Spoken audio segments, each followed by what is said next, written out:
भाई स्वागत है आपका आज कैकून में नए दिन में। आज का दिन बड़ा ही खराब निकला। एक्चुअली हुआ क्या कि कल मैं मेक्सिको छोड़ के बेलीज जा रहा हूँ। कल रात को मेरे को पता लगा, जो मैं रिसर्च कर रहा था, कि बेलीज वालों ने इंडियंस पर स्पेशली एक अजीब तरह की फीस लगा दी गई है। वो है रेपेट्रिएशन फी, जो कि है $600। मतलब आपको बेलीज में एंटर करने पर $600 देने पड़े। तो बहुत ज्यादा हो गया। मैंने कहा ये तो 48-50 हज़ार रुपए के करीब हो गया। इन्होंने 5-6 कंट्री डाले हैं। एक इंडिया है, श्रीलंका, नेपाल, पाकिस्तान और एक चाइना। इन देशों से कोई भी बेलीज में आएगा तो $600 देने पड़ेंगे। मैं तो कैकून इसलिए आया था कि यहाँ से मैं निकल जाऊंगा बेलीज के लिए। तो भाई आज मुझे लगा था कि भाई आज कैकून घूमेंगे, आज मैं बीच साइड जाऊंगा, ये करेंगे वो करेंगे, लेकिन आज पूरा मेरा दिन खराब हो गया। अब 3-4 बज चुके हैं और अब निकला हूँ बाहर। मैं खैर आपको बता दूं, रात को तो यहाँ इतनी रौनक हो जाती है, खाने पीने की दुकानें लगी जाती हैं, स्ट्रीट फूड से ऐसे ये स्टॉल लगे हुए हैं ना, पूरा एरिया भर जाता है। तो भाई ये जो कैकून है ना, इसके बारे में थोड़ा बताता हूँ आपको। इसका नाम था पहले एकाब। एकाब का मतलब है इनकी भाषा में ब्लैक अर्थ, काली दुनिया। लेकिन उसके बाद इन्होंने इसका नाम चेंज कर दिया कैकून।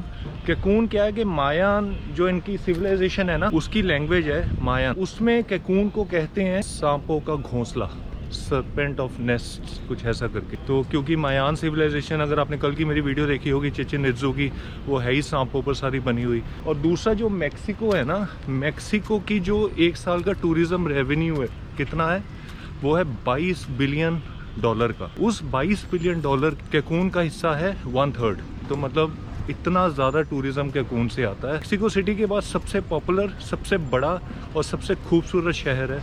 इसको एक्चुअली बीच शहर ऑफ बीचेस कहते हैं, सिटी ऑफ बीचेस। कैकून में ना एक इंटरनेशनल एयरपोर्ट भी है। मैक्सिको का दूसरा सबसे बिजीएस्ट एयरपोर्ट है। अब ये इतनी पॉपुलर टूरिस्ट साइट क्यों, और यहाँ टूरिस्ट सबसे ज़्यादा क्यों आते हैं? क्योंकि इस शहर का जो एयरपोर्ट है ना, बहुत ही ज़्यादा देशों से डायरेक्टली उसकी फ्लाइट्स जुड़ी हुई हैं। जैसे जर्मनी है, स्पेन है, फ्रांस है, वहाँ से इसकी डायरेक्ट फ्लाइट्स जुड़ी हुई हैं। फिर साउथ अमेरिका से पूरे इसकी डायरेक्ट फ्लाइट्स जुड़ी हुई हैं, जो अर्जेंटीना, चिले हो गया। तीसरी सबसे बड़ी बात, ये जो अमरीकी है ना, इनको कैकून आना बड़ा अच्छा लगता है। किसी भी अमरीकी से पूछ लो मैक्सिको में सबसे फेवरेट शहर, वो कहेगा कैकून। क्यों?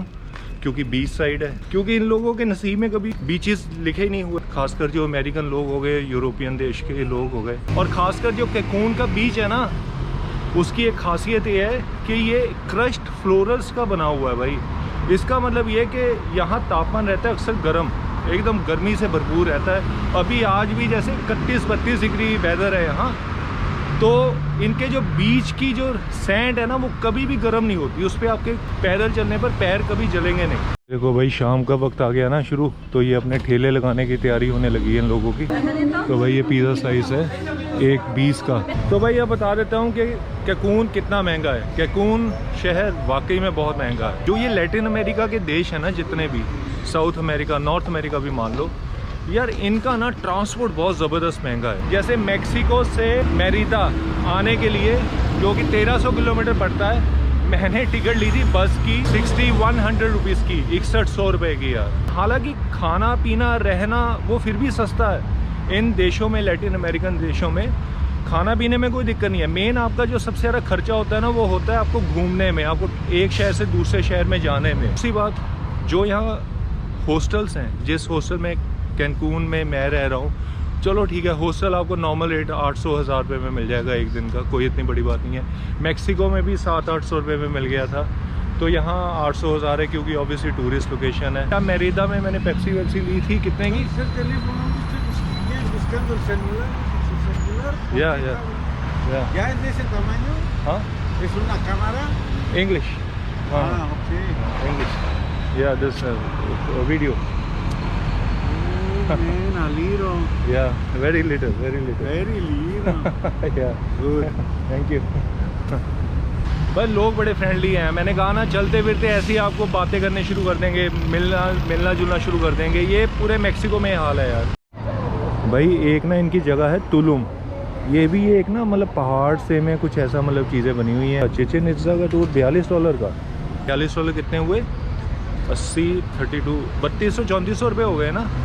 तो यहाँ से चिचिन इट्ज़ा की जो 1 वे टिकट है, वही आपको पड़ेगी मेरे ख्याल से 1500-2000 के आसपास पड़ेगी। तो ये इसमें पक्का टिकट्स इंक्लूड नहीं होगी भाई, इसमें टिकट इंक्लूड नहीं होगी। ये वैसे गाइड वाइड का टूर होगा, शायद हो भी सकता है अगर ग्रुप में लेकर जा रहे हैं। चलो पूछें इनसे, पूछता हूँ यार। ये चिचिन इट्ज़ा का $42 का क्या इंक्लूडेड है यार इसमें?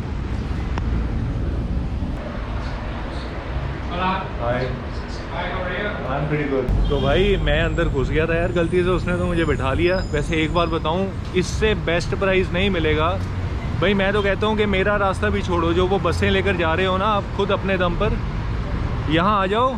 और मैं आपको बता दूं थोड़ा सा महंगा पड़ेगा आपको, मतलब अगर आप इनके साथ जाओगे, लेकिन सुकून से जाओगे, सुकून से आ जाओगे। अब बताता हूँ, इनका जो फुल पैकेज है वो है $100 का। जो टिकट का प्राइस है, जो वो बाहर $42 लिखा हुआ था ना, $42, वो है चिचेन इट्ज़ा की टिकट का प्राइस, जो कल मैंने भी पे किया था। मुझे डॉलर में याद ही नहीं है कितना था, वो 650 पैसों पे किया था। तो वो बाहर उन्होंने $42 टिकट का प्राइस डाल रखा था, ठीक है। तो बाकी के जो $60 हैं उसमें आना जाना है आपका, मतलब वही हो गया 5000 रुपये की टिकट हो गई आना जाने की। जैसे मैंने आपको बताया था 2000 जाना 2000 आना, महंगा बहुत है ट्रांसपोर्ट यार। तो 1000 रुपया एक्स्ट्रा वो इस बात का है कि उसमें आपको लंच कराएंगे, उसमें आपको 1-2 चीज़ें और दिखाएंगे। ये सुबह सुबह यहाँ से पिकअप होगा आपका 7 बजे और रात को 10 बजे बस इनकी यहीं छोड़ देगी। तो मतलब इसके साथ आपको गाइड भी मिलेगा, थोड़ा बहुत जितना भी इनका है, ठीक है। ये एडीओ बसेस में गया था मैं, जैसे बता रहा हूँ, जो महंगी मेरी 2000 वाली टिकट है ना, इन बसेस की एडीओ की। अरे भाई ये तो एक सुपरमार्केट आ गई, चलो इस सुपरमार्केट में भी चलते हैं, आपको लेके चलता हूँ। इसका नाम क्या है? हैदराई सुपरमार्केट। भाई कहते हैं कि जब भी लैटिन अमेरिका में आओ ना, फ्रूट खाओ, यहाँ फ्रूट बड़ा सस्ता है यार। अब ये देखो, ये एप्पल है सिर्फ $33 के प्रति किलो। भाई ये बेर ये वाले हैं 50 पैसों पर के लिए। अब मैं पैसों में बोलूँगा, आप उसको कन्वर्ट कर लेना अपने अभी रुपये में। ये जामुन है क्या? जामुन है 30। कीवी है $91, मतलब 300-400 रुपये किलो है यार। ये है 160 रुपये का तरबूज किलो। एवोकाडो है, एवोकाडो ये है $50 प्रति केजी। भाई नींबू है, ये नींबू ही है ना, $50, मतलब हो गए 200 रुपये किलो। जहाँ तक मुझे लग रहा है ये मेक्सिको की सबसे सस्ती मार्केट है यार। लौकी है 400 रुपये किलो। हालांकि है तो महंगी है, इंडिया के मुकाबले कंपेयर करोगे, देखो जी सब कुछ महंगा है, लेकिन बाकी इन देशों के आसपास कंपेयर करोगे तो सस्ता लगेगा। किन्नू है 160 रुपये किलो। भाई आलू हैं 200 रुपये किलो। तो 40 रुपये किलो ये मौसम्मी। तो भाई मैंने तो एप्पल ले लिया, देखो क्या शानदार एप्पल है यार, चमकते हुए, क्या लाजवाब। 120 रुपये किलो है। और साथ में मैंने बनाना ली हैं कुछ। टमाटर 160 रुपये किलो। प्याज भी 180 रुपये किलो है।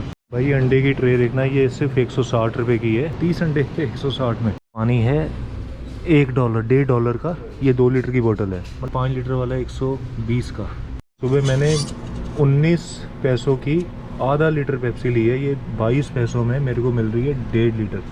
चिप्स यहाँ महंगे हैं यार, देखो ये 200 रुपये का पैकेट है भाई। यार वैसे मैं बताऊँ, मेरा ये फेवरेट है योगर्ट स्ट्रॉबेरी वाला, ये मैं बहुत खाता हूँ, यूरोप में बड़ा खाता हूँ, और है भी सस्ता ही है, सिर्फ 160-200 रुपये में पड़ेगा। किलो वाला डब्बा है यार, ये किलो तो नहीं है ये, मतलब हाँ किलो ही है यार। तो भाई एक छोटा वाला पैक ले लिया मैंने। ये देखो ये कितना सस्ता है, सिर्फ 60 रुपये किलो। और यहाँ ना काट काट के ऐसे पीस भी देते हैं, जो इन्होंने काट के रखे हैं उसके ऊपर दाम भी लिखा हुआ है। जैसे ये पीस पड़ेगा सिर्फ $16 का। मतलब ऐसे आपको ट्रे देते हैं, साथ में कड़छी देते हैं, जो जो चाहिए ट्रे के ऊपर डालो, बाद में बिलिंग कराओ। मैंने ये लिया है, कुछ मीठा सा लग रहा है यार, ये बीच में चीज़ पड़ा हुआ है और ये फीका बंद है बस। एक्चुअली इनका पता क्या हिसाब है, सामान लेके वहाँ से बाहर आओ, बाहर आके दोबारा एंट्री करो यहाँ से, और फिर आपको अपना बैग वैग मिलेगा। मेक्सिको की एक दूसरी सबसे बड़ी ब्रांड है जो मार्केट है, वो है ऑक्सो का।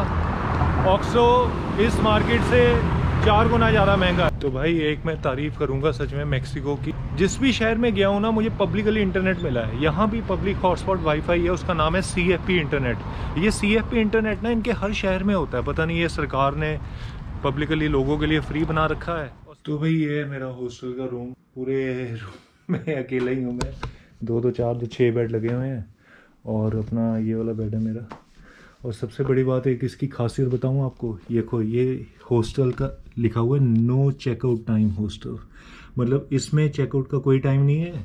इन्होंने ये लिखा है कि गेस्ट जब चाहे उठ जाए, हम कोई नींद ख़राब नहीं करेंगे, जब आपका मन करे निकल जाओ।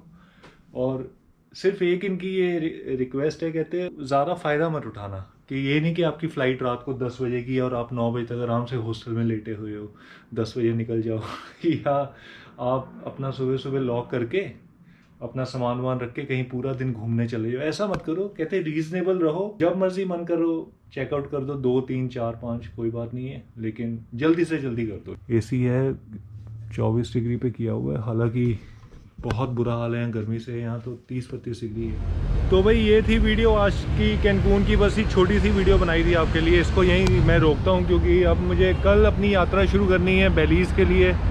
जैसा कि मैं बता चुका हूँ, बेलीज़ वालों ने एक नई तरह की फ़ीस 50,000 रुपये इंडियन के लिए लगा दी है, उसकी थोड़ी सी टेंशन पड़ी हुई है। तो जा तो मैं फिर भी रहा हूँ बेलीज़, होपफुली मेरे को फ़ीस नहीं लगेगी क्योंकि मेरे पास अपना USA का वीज़ा है और शायद मेरे को पता नहीं यार, पता नहीं है फ़ीस लागू भी है अभी तक कि नहीं, क्योंकि ऑनलाइन जो मैंने पढ़ा है लग रही है। तो भाई यहाँ से मैंने 1-2 मैग्नेट लिए हैं एक्चुअली, ऐसे के लिए हैं।